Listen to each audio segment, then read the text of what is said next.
Assalamualaikum warahmatullahi wabarakatuh. Perkenalkan, saya Mutia Hidayatul Aulia dengan NIM 2404080031. Di sini saya akan menjelaskan tentang titrasi asidi alkalimetri.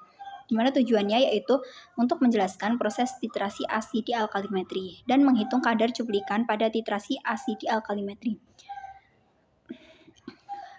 Konsep titrasi asam basa dan titik ekivalen. Titrasi asam basa adalah suatu metode analis kimia yang digunakan untuk menentukan kadar asam atau basa dalam suatu sampel. Prinsip dasar titrasi asam basa adalah reaksi netralisasi antara asam dan basa yang menghasilkan garam dan air. Titik ekivalen adalah titik di mana jumlah asam atau basa yang ditambahkan sama dengan jumlah asam atau basa yang ada dalam sampel.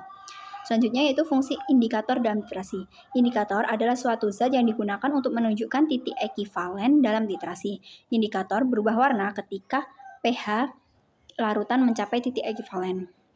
Selanjutnya, bentuk kurva titrasi. Bentuk kurva titrasi dapat berbeda-beda tergantung pada jenis asam atau basa yang digunakan.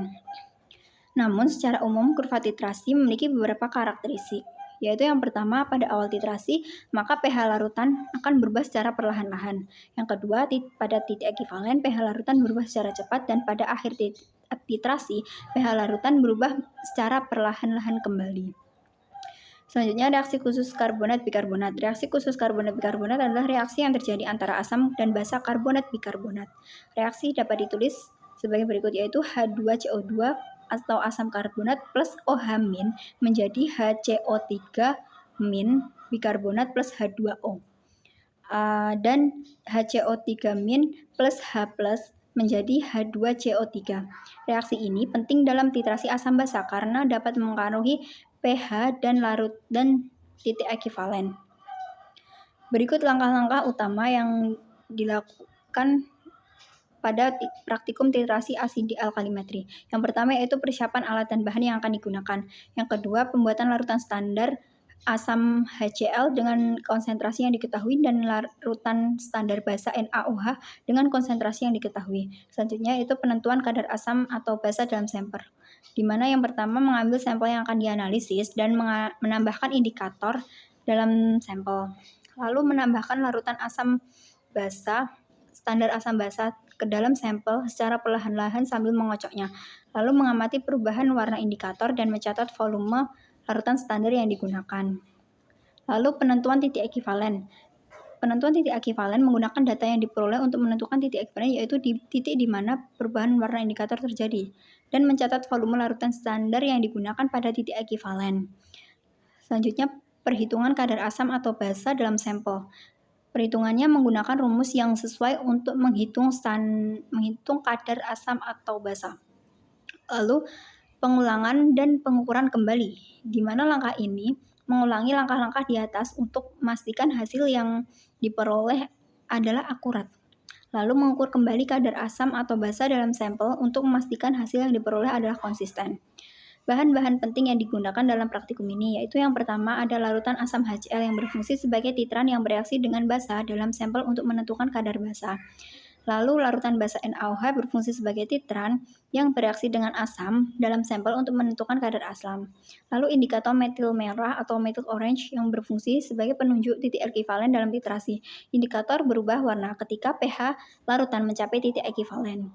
Sampel berfungsi sebagai bahan yang akan dianalisis untuk menentukan kadar asam atau basa. Lalu aqueous berfungsi sebagai pelarut untuk membuat larutan asam atau basa. Lalu ada contoh perhitungan kadar asam cuka dari data titrasi sederhana. Misalkan kita melakukan titrasi asidi alkalimetri pada sampel asam cuka dengan menggunakan larutan NaOH 0,1 m sebagai titran.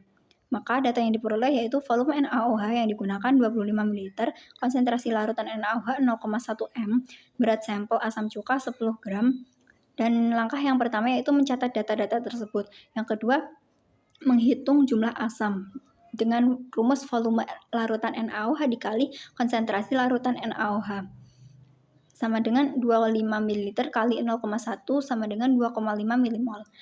Selanjutnya menghitung kadar asam. Kadar asam sama dengan jumlah asam per berat sampel sama dengan 2,5 mmol per 100 gram, maka mendapatkan 0,5 mmol per gram.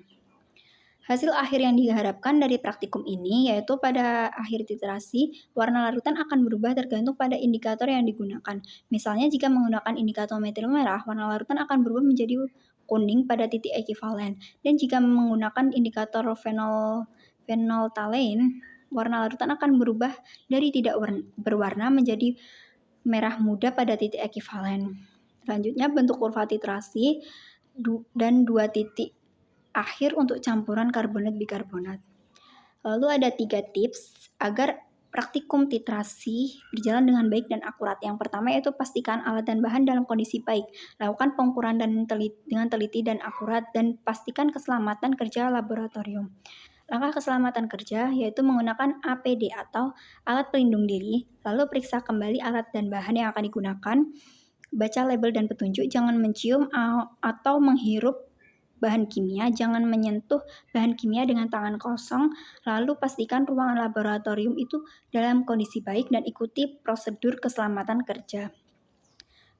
Bagian yang paling sulit pada praktikum ini yaitu dalam melakukan pengukuran volume larutan dengan teliti dan akurat. Hal ini memerlukan konsentrasi dan ketelitian yang tinggi untuk memastikan bahwa hasil titrasi yang diperoleh adalah akurat.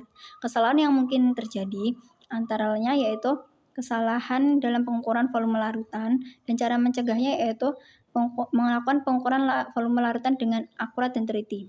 Manfaat praktikum asidi alkalimetri yaitu membantu memahami konsep reaksi asam basa, membantu mengembangkan keterampilan dan melakukan pengukuran data, membantu memahami pentingnya keselamatan kerja, dapat digunakan di bidang kimia, farmasi, dan lingkungan untuk menganalisis kadar asam atau basa dalam suatu sampel.